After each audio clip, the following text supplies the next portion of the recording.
Morning YouTube.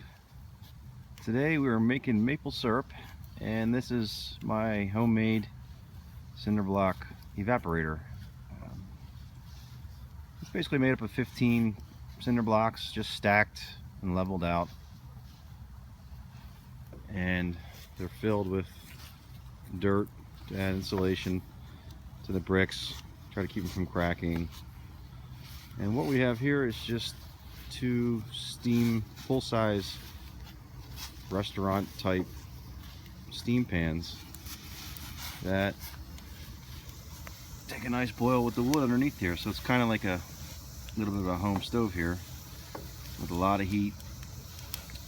And I got about 40 gallons of sap to go through, so this should make things faster than last year. These little bottles here are just pre-warming, and most of the smoke, I'd say about 90% of the smoke, comes out the chimney in the back. So basically I went to Lowe's, bought the brick,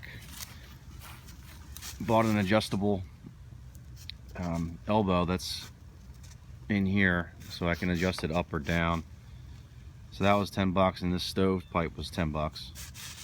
And the brick's about $1.50 each, so there's not a whole lot of money in here. And I want the ash to go shoot out as much as possible. I don't want the ash to go into the sap, which will give it a smoky flavor.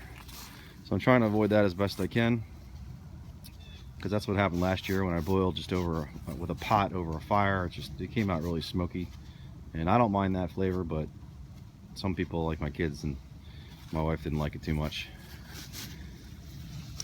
Back to the chimney, because I've seen a lot of videos on YouTube and similar setups, but they don't really talk too much about the chimney. And I didn't really get too complicated with it. You can see there's some smoke leaking in areas, but it's basically just packed with mud and old ash from prior fires that are a little bit wet. It's staying in there pretty good. It's not drying out and cracking or anything, so it's just a kind of a temporary setup that holds that chimney in place. I put that brick underneath just in case any weight pushes down on it, but I don't even think it's touching, to be honest with you. So I should be able to do, as you can see, the one close to the chimney is hotter. So I pour in here, move that over to there, and throughout the day I come out every half hour, move some liquid around and put some fire in there, or more wood in there. I should be able to do about 2 to 4 gallons an hour. It's a long process, but it's fun. Kids love helping out with this stuff.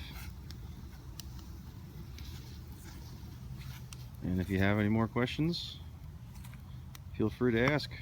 Pretty simple setup. Not the most attractive thing in the world, but it does its job. That's it for today, YouTube. See you in the next video.